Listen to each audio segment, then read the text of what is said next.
கிறிஸ்துக்குள் பிரியமானவர்களே, இரட்சகர் இயேசு கிறிஸ்துவின் வல்லமை நிறைந்த நாமத்தினாலே உங்கள் அனைவருக்கும் என் அன்பின் வாழ்த்துக்கள். கடந்த 10 மாதங்களும் நம்மை பத்திரமாய் பாதுகாத்த ராஜா இயேசுவை நான் ஸ்தோத்தரிக்கிறேன். இந்த புதிய மாதத்துக்கு கர்த்தர் நமக்கு கொடுக்கிற வாக்குத்தத்த வசனம் சங்கீதங்களின் புஸ்தகம் 14வது அதிகாரம் 7வது வசனம். சீயோனிலிருந்து இஸ்ரவேலுக்கு இரட்சிப்பு வருவதாக. கர்த்தர் தம்முடைய ஜனத்தின் சிறையிருப்பை திருப்பும் போது யாக்கோபுக்கு களிப்பும் இஸ்ரவேலுக்கு மகிழ்ச்சியும் உண்டாகும். எனக்கு அருமையான தேவ ஜனமே, தேவனுடைய சமூகத்திலே நான் இந்த மாத வாக்குத்தத்த வசனத்துக்காக நான் காத்திருந்து ஆண்டவர் கன்ஃபார்மாக ஆணித்தரமாக இந்த வார்த்தை மறுபடி என்னோடு கூட பேசின வார்த்தை. இந்த வார்த்தை ஒவ்வொருவருடைய வாழ்க்கையிலும் நிச்சயமாகவே கிரியை செய்யும் என்று சொல்லி நான் கிறிஸ்துவுக்குள் நான் விசுவாசிக்கிறேன். ஏனென்றால் அநேகருடைய வாழ்க்கையில் இன்னைக்கு சிறைப்பட்டு போன அனுபவம் தான். பலவிதமான பிரச்சனைகள், சோதனைகள், கண்ணிகள், அப்படிப்பட்ட ஒரு சூழ்நிலையில் தான் இன்றைக்கி எல்லாருமே வாழ்ந்து கொண்டிருக்கிறாங்க. தேவ சமூகத்தில் நான் கண்ணீரோடு கூட ஜெபித்த போது கர்த்தர் இந்த வார்த்தையை நீ கொண்டு போய் என் ஜனங்களுக்கு சொல்லு என்று சொல்லி சொன்னபடியாலே உங்கள் மத்தியிலே இந்த வார்த்தை குறித்து நான் பேச விரும்புகிறேன். எனக்கு அருமையானவர்களே, இந்த வசனத்தில் முதலாவது என்ன சொல்லப்பட்டிருக்கிறது என்றால், சீயோனிலிருந்து இஸ்ரவேலுக்கு இரட்சிப்பு வருவதாக. சீயோன் என்று சொல்லப்படும் போது அது சீயோன் கோட்டை, தாவீதின் நகரம், எபூசியனாகிய அர்வனாவின் களம் இருந்த இடம். அங்கேதான் பின் நாட்களிலே கர்த்தருடைய தேவாலயம் கட்டப்பட்டது. ராஜ அரண்மனையும் அங்கேதான் இருந்தது.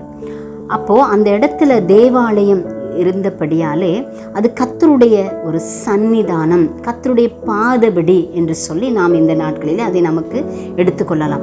அப்பொழுது நமக்கு இரட்சிப்பும் சகாயமும் இஸ்ரவேல் என்று சொல்லப்படும் போது அது தம்முடைய ஜனங்கள்.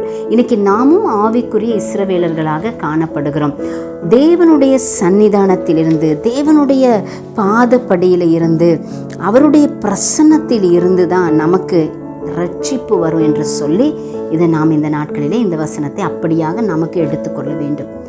தேவ சமூகத்தில் நம்ம காணப்படும் போது தான் நம்மளுடைய சிறையிருப்பு மாறும், ரட்சிப்பு நமக்கு கடந்து வரும், நமக்கு களிப்பும் மகிழ்ச்சியும் உண்டாகும்.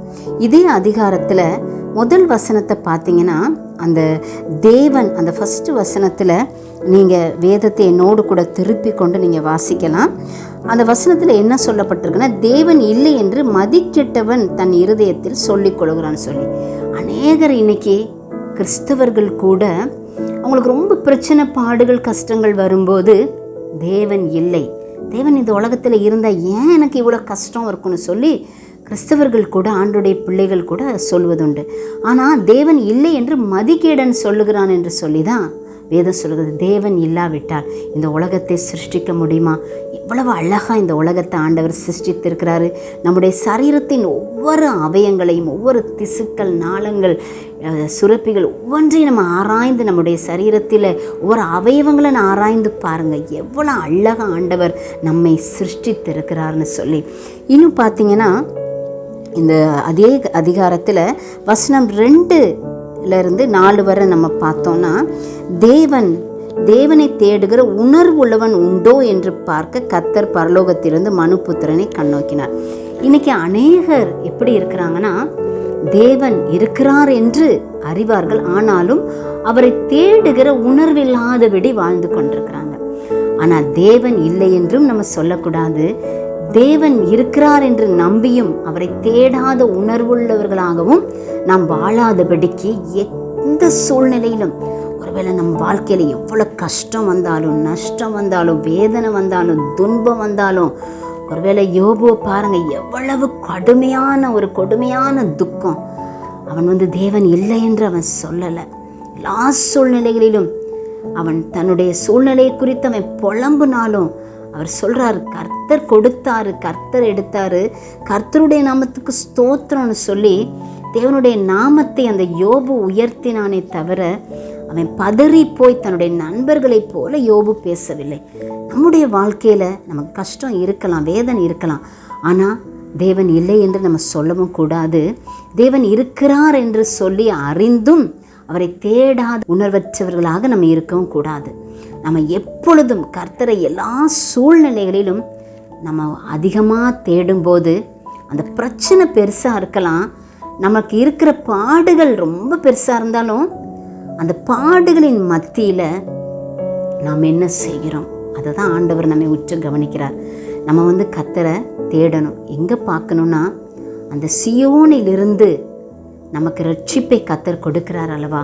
சியோன் என்று சொல்லப்படும் போது இந்த தேவனுடைய பாதஸ்தானம், தேவனுடைய சமூகம், அவருடைய சமூகத்தை நம்ம நோக்கி பார்க்கும்போது, எப்பொழுதும் நோக்கி பார்க்கும்போது நம்ம சிறையிருப்பு மாறுகிறது.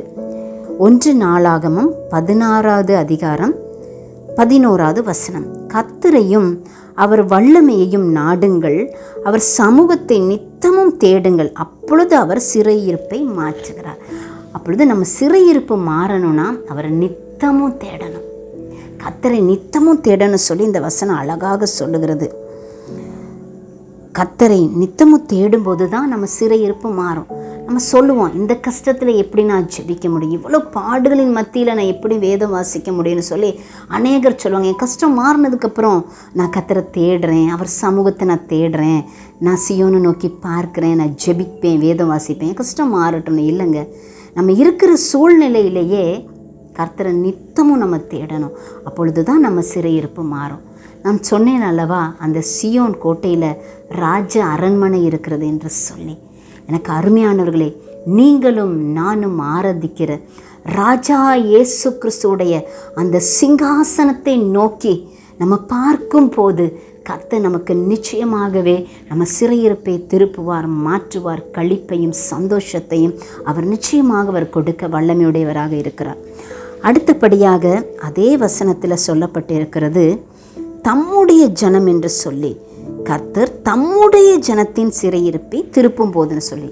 அவர் நம்மளை பார்த்து தம்முடைய ஜனம், சிறையிருப்பில் தான் நம்ம இருக்கிறோம், ஆனால் தம்முடைய ஜனம், அவருடைய ஜனம் என்று சொல்கிறார். நீங்களும் நானும் அப்பா பிதாவே என்று அழைக்கக்கூடிய புத்திர சுவிகாரத்தின் ஆவியை நமக்கு கொடுத்திருக்கிறார். அவருடைய சொந்த இரத்தத்தினாலே நம்மை மீட்டு எடுத்திருக்கிறார். அவர் நம்மை ரட்சிக்கும்படிக்கு அவர் ஒரு மனுஷ குமாரனாக இந்த பூமிக்கு வந்தார். ஒரு மனுஷனைப் போலவே எல்லா பாடுகளையும் அவர் ஏற்றுக்கொண்டார். நம்முடைய இருதயத்தை, நம்முடைய சூழ்நிலைகள் எல்லாவற்றையும் புரிந்து கொள்ளத்தக்க ஒருவர் இருப்பாரானால் அது நிச்சயமாகவே நம்முடைய ராஜா இயேசு கிறிஸ்து தான். அவருடைய ஜனத்துக்கு அவர் சிறையிருப்பை மாற்றுகிற தேவனாக இந்த நாளில் நம் மத்தியில் அவர் கடந்து வந்திருக்கிறார். எஸ்தர் ராஜாத்தியை பாருங்க, அவளுடைய வாழ்க்கையில் ஒரு நல்ல ஜெபிக்கிற பழக்கம்.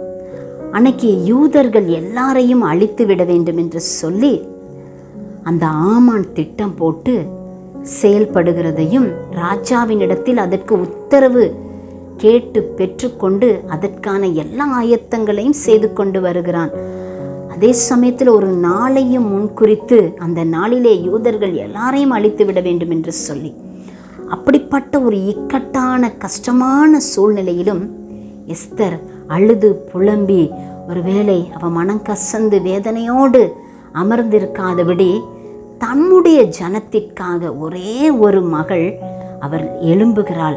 தன்னுடைய தாதிமாரோடு இணைந்து அவள் 3 நாள் அவள் உபவாசித்து ஜெபிக்கிறாள். இன்னைக்கு நம்முடைய வாழ்க்கையில் சிறையிருப்பு மாற வேண்டுமானால் நம் உபவாசத்தோடு ஜெபிக்கும் போது நிச்சயமாகவே நம்முடைய சிறையிருப்பை அவர் மாற்றுவார். உங்கள் சூழ்நிலையில் நீங்கள் என்ன செய்யணும்னா, உபவாசித்து அந்த எஸ்தரை போல நீங்கள் ஜெபிக்கும் போது ஒரு பெரிய மாற்றத்தை, ஒரு விடுதலையை கர்த்தர் கொடுக்கிறார். உங்களுக்காக நான் ஒரு வசனத்தை வாசிக்கிறேன். அந்த வசனத்தில் சொல்லப்பட்டிருக்கிறது, யூதருக்கு, எஸ்தர் 8:16 யூதருக்கு வெளிச்சமும் மகிழ்ச்சியும் களிப்பும் கனமும் உண்டாயிற்று என்று சொல்லி. அந்த எஸ்தருடைய ஜெபம் பாருங்க, யூதருக்கு வெளிச்சம் வருது, மகிழ்ச்சி வருது, களிப்பு வருது, அதுவும் போதாது என்று சொல்லி கனத்தையும் கொடுக்கிறார் என்று சொல்லி. சிறையிருப்பில் இருக்கும்போது நம்ம ஜெபிக்கணும். உபவாசத்தோடு கர்த்தரிடத்தில் மன்றாடி விசுவாசத்தோடு போராடி ஜெபிக்கும்போது அந்த இருள் மறைகிறது, வெளிச்சம் உண்டாகிறது, மகிழ்ச்சி உண்டாகிறது, களிப்பு உண்டாகிறது. ஏன்? கனத்தையும் ஆண்டவர் கொடுக்கிறார். நிச்சயமாகவே உங்களுடைய வாழ்க்கையிலும் கர்த்தர் அப்படி இந்த வார்த்தையின்படி உங்கள் சிறையிருப்பை மாற்றி இந்த யாக்கோபுக்கு களிப்பும் மகிழ்ச்சியும் வந்தது போல உங்கள் வாழ்க்கையில் யாக்கோபுக்கு களிப்பும் இஸ்ரவேலுக்கு மகிழ்ச்சியும் உண்டாகும் என்று சொல்லி அந்த 3வது பகுதியில் சொல்லப்பட்ட வார்த்தையின்படியே கர்த்தர் உங்களுடைய வாழ்க்கையிலையும் அவர் செய்வாராக. இந்த நாட்களிலும் உங்களுடைய வாழ்க்கையில் வியாதியா, கடன் பிரச்சனையா, வறுமையா, பிசாசின் கட்டுகளாக இருந்தாலும், ஒருவேளை உங்கள் குடும்பத்தில் பிரிந்திருக்கிற குடும்பங்கள் உண்டு. கணவன் மனைவி பிரிந்திருக்கிற சூழ்நிலையில் துக்கத்தோடு வாழ்ந்து கொண்டிருக்கிற சூழ்நிலைகள் உண்டு. பிள்ளைகளும் பெற்றோரும் பிரிந்திருக்கிற சூழ்நிலைகள் உண்டு. இன்னும் பலவிதமான நெருக்கங்கள் மத்தியில் ஒவ்வொருத்தருடைய வாழ்க்கையிலும் ஏதோ ஒரு பகுதியில் சிறைப்பட்டு போன ஒரு அனுபவம், வறுமை, இன்னும் பார்த்தீங்கன்னா பல மனுஷர்களால் வரக்கூடிய துன்பங்கள், மனுஷர்களால் வரக்கூடிய போராட்டங்கள், பிசாசின் கட்டுகள்னால கட்டப்பட்டு பல வழிகளிலே சிறைப்பட்டு போன நிலையில் நீங்கள் இருந்தாலும் கர்த்தர் உங்களோடு பேசிக்கொண்டிருக்கிறார். உங்கள் துக்கம் சந்தோஷமாக மாறும் என்று சொல்லி, இன்னும் உங்களை சிறைப்படுத்தி வைத்திருக்கிற காரியத்திலிருந்து கர்த்தர் உங்களை விடுதலையாக்குவார். ஏன் நம்முடைய வாழ்க்கையில் இவ்வளோ பிரச்சனை, ஏன் நம்முடைய வாழ்க்கையில் இவ்வளோ கஷ்டம் அப்படி சொல்லி நம்ம பார்ப்போமானால், உங்களுக்காக நான் ஒரு வசனத்தை வாசிக்க விரும்புகிறேன். உபாகமம் 8:15 1வது பகுதி. உன்னுடைய பின் நாட்களில் உனக்கு நன்மை செய்யும் பொருட்டு உன்னை சிறுமைப்படுத்தி உன்னை சோதிப்பேன்னு சொல்லி அந்த வார்த்தை சொல்லப்பட்டிருக்கிறது. நம்முடைய பின் நாட்களில் நம்முடைய வாழ்க்கையில் நன்மை செய்யும்படிக்கு, பின் நாட்களில் நமக்கு நன்மை உண்டாகும்படிக்கு சில வேளைகளில் நம்முடைய வாழ்க்கையில் சிறுமையான சூழ்நிலைகள், சோதனை காலங்கள், சிறுமையான சூழ்நிலைகள் வருகிறது, சோதிக்கப்படுகிற வேளைகள் வருகிறது. ஏனென்றால் பின் நாட்களில் அது நமக்கு நன்மையாக கர்த்தரை மாற்றி கொடுக்கிறார் என்று சொல்லி இந்த வசனம் சொல்லுகிறது. நீங்கள் எதற்கும் கவலைப்பட வேண்டாம். இப்பொழுது இருக்கிற உங்கள் சிறையிருப்பை கர்த்தர் நிச்சயமாக மாற்றுவார். எப்பொழுது என்றால் கர்த்தருடைய பாதபடியை அந்த சியோனை நோக்கி பார்க்கும்போது உங்களுடைய சிறையிருப்பு மாறுகிறது. அவருடைய ஜனம் என்ற ஒரு விசுவாசம் நமக்கு வேணும்.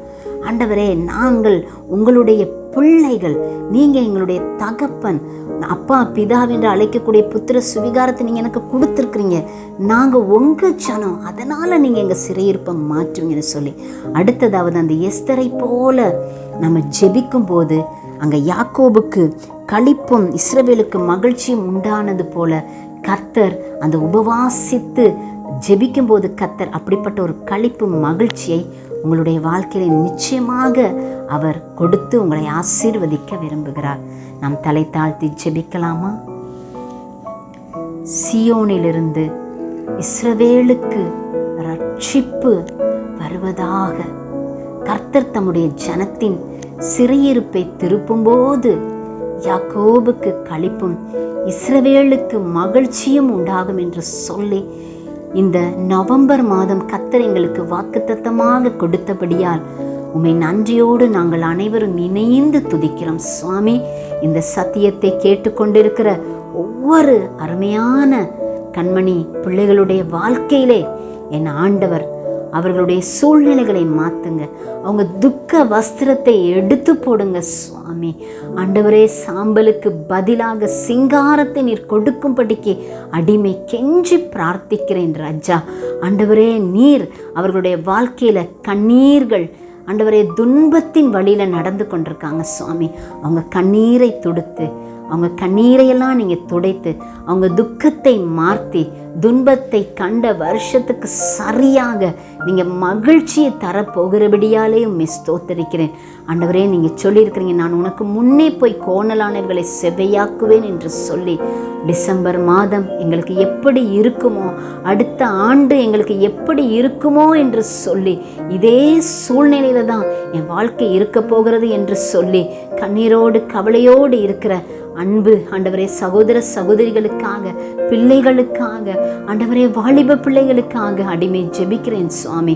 கர்த்தர் ஒவ்வொருவரையும் விடுதலையாக்கி ஆண்டவரே அவங்கள ஆனந்த களிப்புடன் பாடி மகிழ என் ஆண்டவர் உதவி செய்ய. கர்த்தர் வருகிற ஆண்டவரே மாதங்களிலே அவங்களுடைய வாழ்க்கையில் பெரிய காரியங்களை செய்ய நீங்கள் வல்லமையுடையவராக இருக்கிறீங்க. ஆசீர்வதிங்க, பொறுப்பெடுத்துக் கொள்ளுங்க. எல்லா மகிமையும் புகழ்ச்சியும் கீர்த்தியும் உமக்கே செலுத்துகிறேன். இயேசு ராஜா மூலம் ஜெபிக்கிறேன் பிதாவே, ஆமென். God bless you.